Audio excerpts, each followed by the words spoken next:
আসসালামু আলাইকুম। সুপ্রিয় শিক্ষার্থীরা।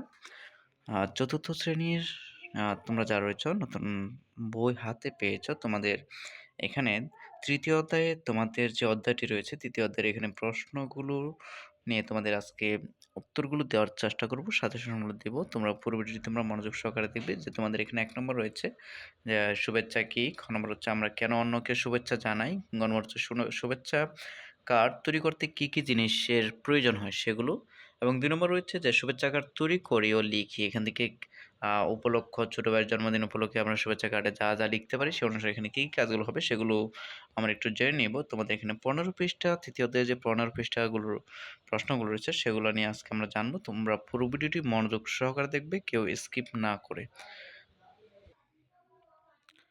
চতুর্থ শ্রেণীর ৩য় অধ্যায়ে ১৫ পৃষ্ঠা প্রশ্নের উত্তর তোমাদের নতুন বই বাংলা বিষয়ের ২০২৬ অনুসারে তোমাদের যে পাঠ্য বই নতুন পাঠ্য বই তৈরি করা হয়েছে সেই প্রেক্ষাপটে তোমাদের এখানে প্রশ্নগুলো নিয়ে আজকে আমরা দেখব যে উত্তরগুলো আসলে কেমন।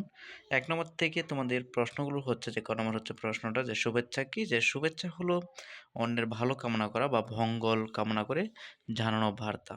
খ নম্বর প্রশ্ন হচ্ছে আমরা আমরা কেন অন্যকে শুভেচ্ছা জানাই? যে আমরা অন্যের প্রতি ভালোবাসা, সম্মান এবং সুসম্পর্ক বজায় রাখার জন্য শুভেচ্ছা জানাই। শুভেচ্ছা জানানোর মাধ্যমে আমরা একে অপরের প্রতি ইতিবাচক মনোভাব প্রকাশ করি। এটি সামাজিক বন্ধন দৃঢ় করে এবং পারস্পরিক সম্পর্ক উন্নত করতে সাহায্য করে।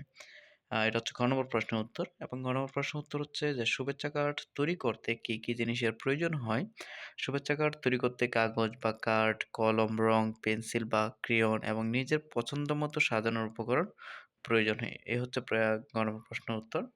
এরপরে ৩ নম্বর থেকে রয়েছে শুভেচ্ছা কার্ড তৈরি করি এবং লিখি। এখান থেকে যেটা বলা হচ্ছে যে এই অনুশীলনীতে বিভিন্ন উপলক্ষে শুভেচ্ছা কার্ড তৈরি করতে তাতে কি লেখা যেতে পারে তা লিখতে বলা হয়েছে। নিচে কয়েকটি উদাহরণ দেওয়া হলো যেগুলো হচ্ছে যে ছোট ভাইয়ের জন্মদিনে আমরা লিখতে পারি যে শুভ জন্মদিন প্রিয় ভাই, তোমার জীবন আনন্দময় হোক। শুভ লিখে লিখতে পারি।